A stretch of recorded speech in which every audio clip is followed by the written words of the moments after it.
정 사장이 경매로 다세대를 낙찰받아 평생 직장을 시작하다. 이 낙찰받고 나서 어떻게 하는가.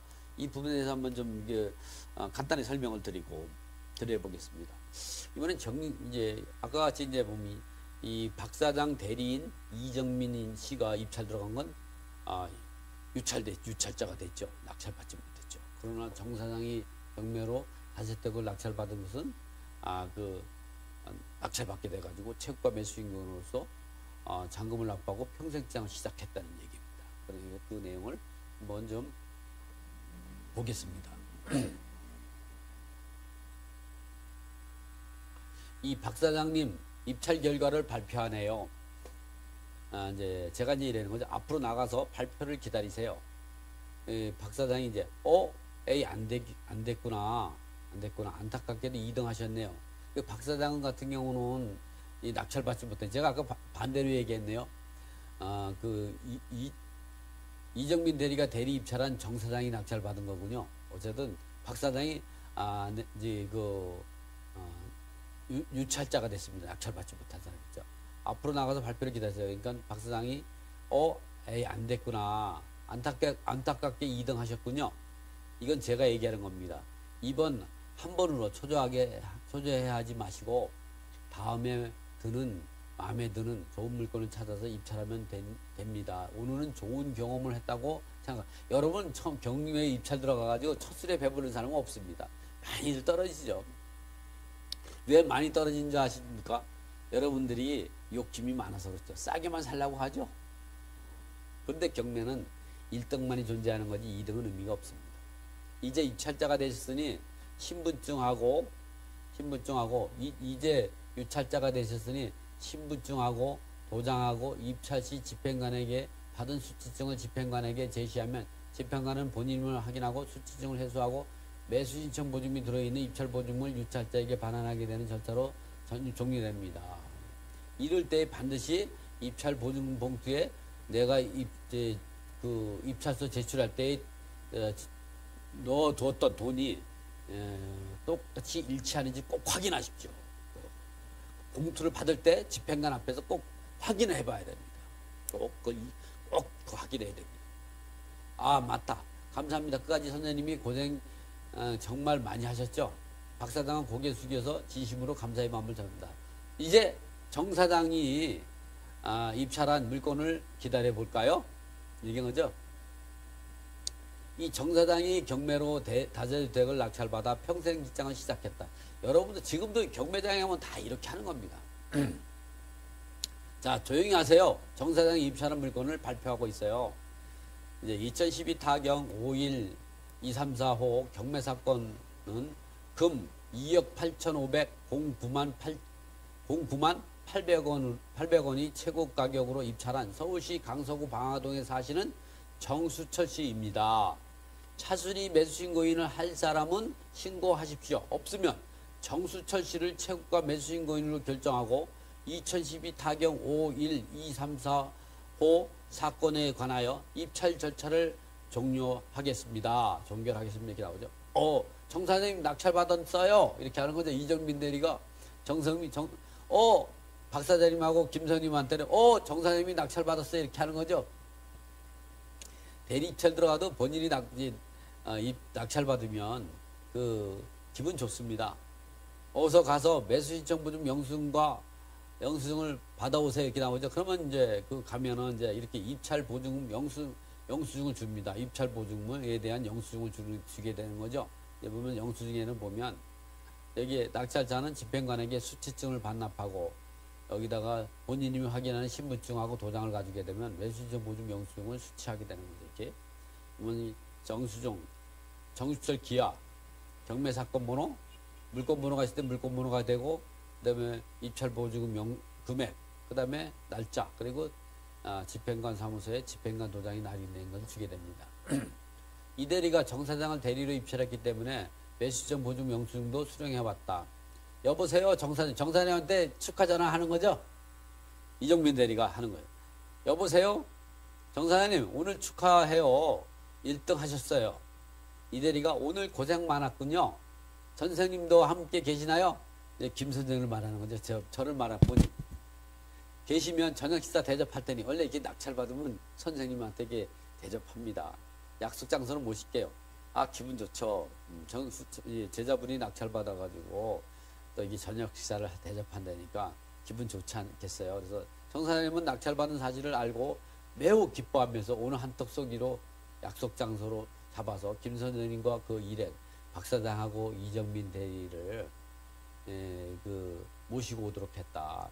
그래서 이 대리 보고 모시고 오도록 했다. 그래서 즐거운 시간을 보냈고 일행 또한 다른 다음을 기획했죠. 이런 식으로 우리가 이 경매 법원에 가가지고 현장에서 경매 법원 그 입찰 그 법원 현장 답사에 대한 내용을 여러분에게 말씀드려요. 여러분 이 얘기를 여러분이 이 동영상을 자주 들으면서 입찰표를 작성하고 우리가 법원에서 어떻게 해야 되는가 이 부분을 잘 작성해야 되고 그러면 이번에는 어떻게 하냐 우리가 이제 그 입찰가를 수익 분석하고 입찰가를 결정할 때 어떻게 하는 방법이 좋은가 이 부분을 우리가 한번 다시 마지막으로 이 설명을 드리고 오늘 방송을 마치도록 하겠습니다. 자, 간혹 보면 우리가 이제 일단은 우리가 경매 물건에 입찰 들어가려면 물건을 이제 선정을 하죠. 이 물건이 괜찮다. 그러면 경매 물건을 선정할 때에 선정했다고 무조건 입찰에 들어갈 수는 없죠. 입찰에 분명히 들어갈 수는 없고 그래서 이럴 때는 어떻게 되냐 이 물건이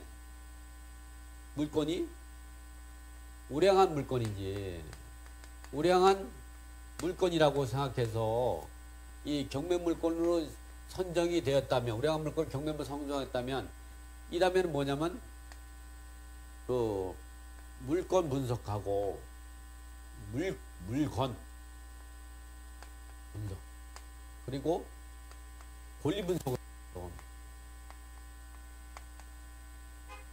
이 물건에 대한 하자가 있는지 무조건의 하자가 있을 수 있죠. 왜냐하면 뭐 집에 뭐 수선 상태라든가 또는 이제 뭐 하자가 있을 수 있죠. 그리고 권리 분석. 어쨌든 이러한 부분들을 우리가 전체적으로 봤을 때는 이 권리 분석이라고 하죠. 이 권리 분석은 이제 경매 입찰 기록과 공부열람은 등기부하고 건축물 대장 이런 것들을 이제 확인해서 이상이 없다 그러면 2차적으로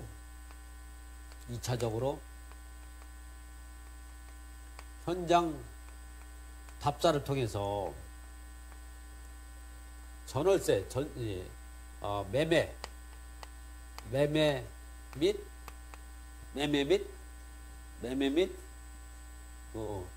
전월세 시세를 파악을 하고 그리고 이럴 때에는 부동산 3개에서 4개의 중개업소를 방문해서 확인하고 그 다음에 아파트나 같은 경우는 관리비 연체 내부 그 다음에 전입세대 열람을 떼봐야죠. 왜냐면 전입세대 같은 경우는 경매 기록에 있는 경우는 이미 6개월에서 1년 전에 있는 거기 때문에 실제 지금 현장 점유하고 있는 거랑 다를 수가 있습니다. 이런 것들을 확인한 다음에 이제 그 수익 분석을 해야죠.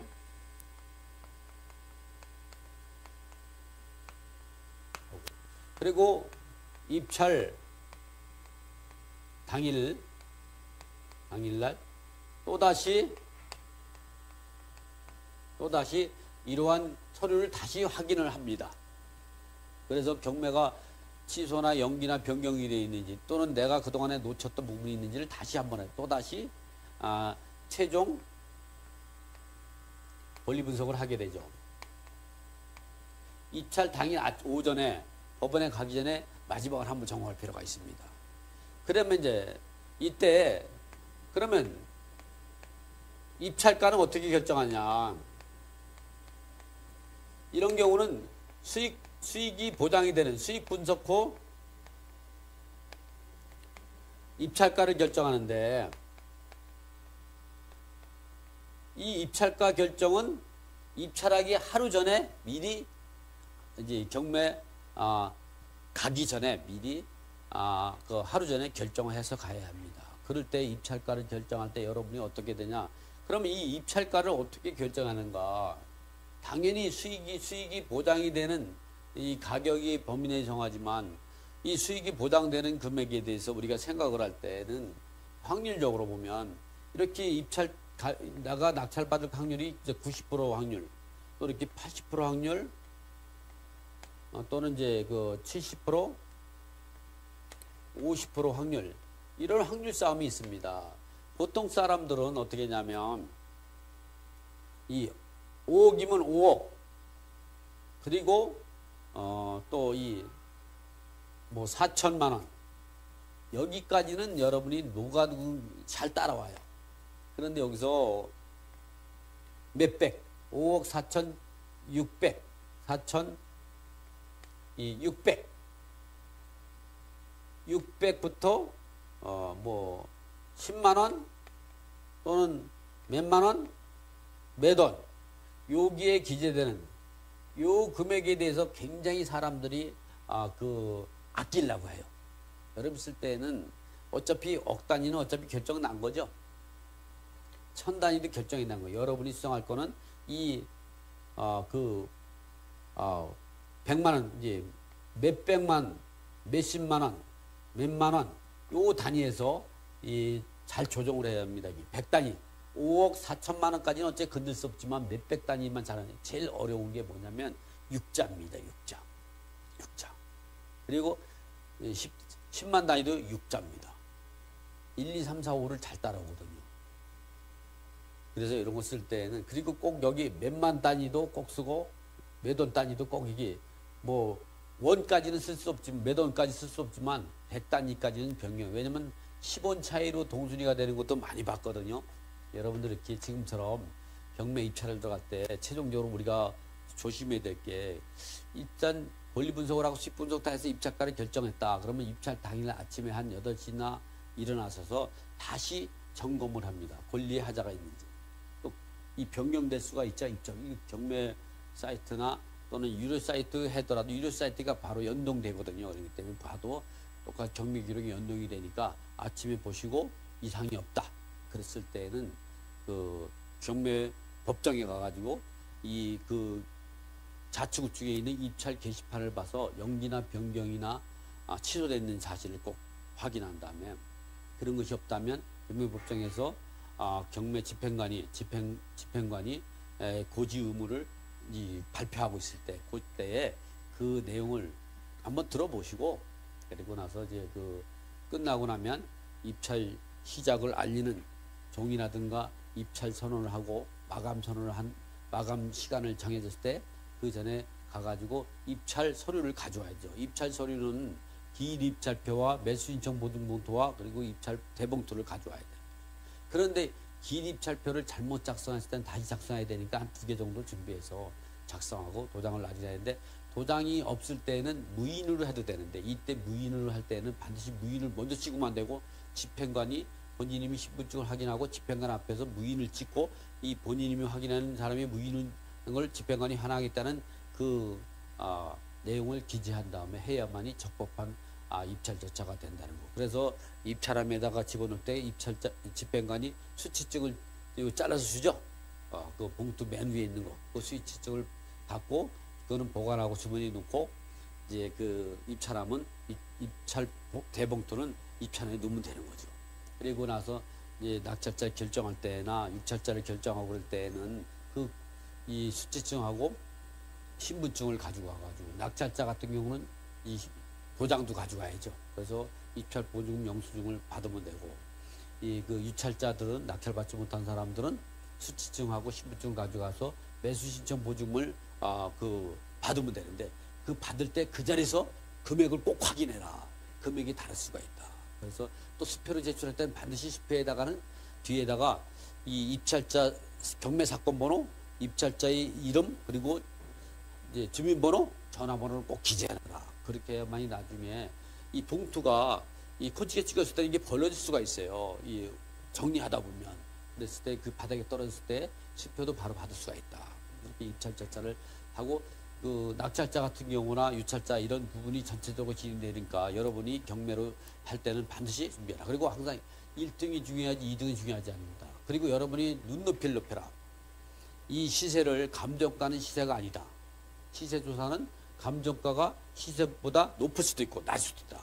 그래서 지금 같은 경우는 가격이 많이 올랐기 때문에 감정가가 아파트 감정가가 시세보다 한참 뭐 1억, 2억이 낮은 경우가 있어요. 이럴 때는 1차부터 접근해야 된다. 그러나 경기가 나빠지게 되고 할 때는 이 감정가는 시세보다 높게 감정평가됐어요. 벌써 뭐 몇 년 전에 그런 거 우리 경험했죠. 이런 절차를 잘 경험을 사서 여러분의 입찰에 참여하면 됩니다. 오늘은 이렇게 해서 방송을 마치도록 하겠습니다. 자.